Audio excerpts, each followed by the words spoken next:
ነው እንዲጠሩኝም የሆነ ነገር ታርቀናል የሆነ ቦታ እንገኝ የሆነ ነገር ላውራችሁ ፈልጋለሁ ምናምን አልፈልግም። ሁለቴ ነው እኔ ማለት ነው በቃ እሺ እኔ ችግር የለውም።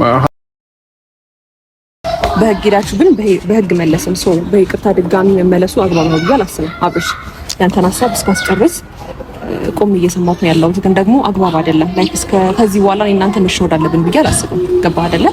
ይቅርታ ምናምን ታውቃለህ፣ ብዙ ጊዜ ይቅርታ በማለት ነው ሁለቱም የኛን ክፍተት የሚፈልጉት። ሰው አስፈላጊ አይደለም። ታርቀናል ብለው ነገ የሆነ ነገር ለመፍጠር ይሞክራሉ። አስፈላጊ አይደለም። ሩታም ሆናችሁ ኤፍሬም እኛን ይቅርታ መጠየቅ አስፈላጊ አይደለም። ምክንያቱም ከዚህ በፊት ብዙ ጊዜ ይቅርታ ጠይቃችሁ ነገሮችን ለማበላሸት እየሞከራችሁ ነው ያላችሁት። ሰው አስፈላጊ አይደለም። አብሽ ይሄ አሁን ሄርሚ ስላለፈው ነገር እኔ አላመንኩበትም። አሁን እናንተ ይቅርታ መጠየቃችሁ አላመንኩበትም። ምክንያቱም ምንም ይቅርታ የሚያስጠይቅ ነገር የተፈጠረ ነገር የለም። መጀመሪያም ኤፍሬም አንድ ያስጨርሰኝ። መጀመሪያም ያደረግነውን ነገር አደረጋችሁ ብለን የኛን ነገር ታውቁታላችሁ። ኦሬዲ የሆነ ነገር እናንተ ላይ እንደማናደርግ በደንብ ታውቃላችሁ። እኛ ክፋት እንደሌለብን ታውቃላችሁ። ሶ በሌላ መስመር ይቅርታ ብላችሁ ያልተረዳሽ ነገር ምን ነው ታውቂያለሽ ነገር ለመፍጠር እየሞከራችሁ ከሆነ ከዚህ በኋላ እኔና አብርሃም መሀል ላይ ምንም ክፍተት መፍጠር የለብንም ብዬ አስባለሁ። አብሽ አንተም እንዴት አልተቀበልካቸው አላውቅም። አብሽ ከዚህ በኋላ መሞኝት አለብን ብለህ ታስባለህ? አስፈላጊ አይደለም። ከሩታ አንደበት ለምን ሰው አይደለም? ለምን ይቅርታ አንጠይቅም? ችግር የለውም። በደንብ አድርጌ ሩታን ታርቀን እና ሩታ በደንብ አይቻታለሁ። እንዲሁ ስታወራ የነበረችው። ስለዚህ ምንም ከዚህ በላይ እናንተ መሸወድ አለብን ብዬ አላስብም። እንዴት ነው አብርሃም? ይኸውልህ መጀመሪያ የእሷን ሀሳብ መቀበል የለብህም። ምክንያቱም ይቅርታ ነው እየጠየቅን ያለው። እሱ ፈጣሪ ነው የሚያውቀው። ግን ደግሞ እኔና አንቺ ከዚህ በኋላ እነሱን ሳናቃቸው ቀርተን አይደለም፣ ሁሉንም ነገራቸውን እናውቃለን። በእነሱ ወጥመድ ውስጥ እኛ ልንገባ አንችልም። ገባኝ። ግን እናንተ ደግሞ ይቅርታን ስንቀበላቸው ምን እንደሚያስቡ ታውቃለህ? ሞኝ ናቸው፣ ሸወር ናቸው፣ የሆነ ነገር ነው የሚሉት። እኔ እምነቴን አጥቻለሁ። አብርሃም በግልጽ አለኝም። ሞኝነት እኮ አይደለም ይቅርታ ለመሰለህ አይደለም። በቃ ነገ ላይ ታርቀናል።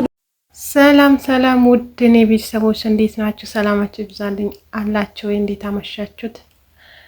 ከእንግዲህ ሩታና ኤፍሬም ዛሬ መጡ። ይሄ አብርሃም እንደው መቼ ነው የሚማረው? ምን አይነት ደነዝ ነው? በፈጣሪ አንተ ትዕግስቱ ስጠኝ። ይሄ አብርሃም መቼም የማይማር እንደው ደደብ ጭንቅላት ያለው አለሱ ሌላ አይቻል አቅም። እኔ አሁን ይሄ ልቡ እኮ የውሃ ስለሆነ ነው ምስኪን ስለሆነ ነው አትበሉ። እሺ ምስኪንነት አይደለም የጅልነት ነው እንጂ የሰው ልጅ አንዴ ይደርስበታል። እሺ ሁለቴ ሶስቴ አራት አንዴ መቼም የማይማር ይሄ ደንቆሮ ነው። ጌታን ምንም በቃ አይደለ በጆሮ የማይሰማ በአይን የማይለ ራሱ እኮ በምልክት የሚመራ ሰው ራሱ ይገባዋል። ከሱ በላይ እንዴት ነው የሆነ ነገር አይቶ የማይረዳው? የሆነ ነገር እንዴት ነው የማይማርበት? እነዚህ ሰዎች አሁንም በቃ ክሱ ተነስቶባቸዋል። የሆነ ነገር አቅዶ የሆነ ነገር አስቦ ነው የመጡት። የሆነ ነገር ጠንድኖ ነው የመጡት እንጂ ቡዜ ስትቆጣ የነበረው አብርሃም ዛሬ አይደለም። ምንድነው ኤፍሬምን ሁሌ እንደተቆጣችሁ ነው፣ ሁሌ እንደመከራችሁ ነው፣ ሁሌ እንደዘከራችሁ ነው። ዛሬ ምን ተፈጠረና የሷን ምክር ሰምቶ ከአብርሃም ይቅርታ ሊጠይቅ መጣ። ሲጀመር ሁሌ ይቅርታ ይጠይቃል። ከዛ ከቀናታች በኋላ ደግሞ መልሶ ያው ነው የሱን የመጡበትን ዋና አላማቸው ይቅርታ የጠየቁበት ዋና አላማቸውን ይፈጽማሉ። እኔ ምን አይነት ሁለት አንድ አይነት የተገናኙት ወይም ደግሞ ሁለታቸው ተጋብቶ አይዶሩም? በቃ እነዚህን አይተዋቸው አይተውትም። አሁን እስኪ የወንድም ሚስትና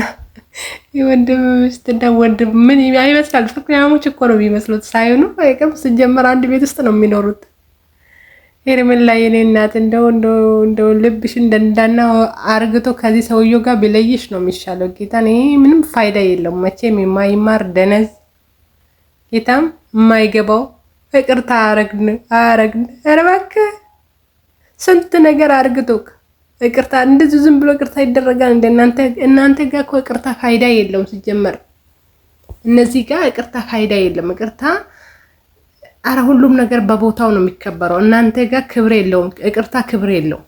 በቃ ዝም ብሎ ነው በቃ ይቅርታ የሚባለው ቃል እናንተ ጋር ልክ እንደ ሙዚቃ እንደሆነ ነገር በቃ የምትጠቀሙት ተንኮል ስትፈልጉት እንጂ ልባችሁ የሰው ልጅ እኮ ልቡ ንጹህ ሲሆን ነው ይቅርታ የሚጠይቀው። አረ ምን ጉር ነው! እንደ ዛሬ ደግሞ እንደ አብርሃም ያናደደኝ የለም። ጌታን እንደ ሰው ትንሽ እንኳን አስብበታለሁ ይላል። ይቅርታ ተቀብለናል። ተምራችሁ መች ተምሮት ያውቃሉ? እነዚህ መች ተምሮት ያውቃሉ? ሰው እኮ ይሄን በደላችሁ ብሎ ራሱ እንኳን ይናገራል። ትንሽ አንድ ነገር ተናገሩና ይቅርታችሁን ተቀበልኩት። አረ የሚቀበልክ ሰይጣን ይቀበልክ። እዛ ምን ጉድ ነው በፈጣሪ። ቤተሰቦቼ ደህና ሁኑልኝ። ላይክ አድርጉ እሺ። ሲያስጠሉ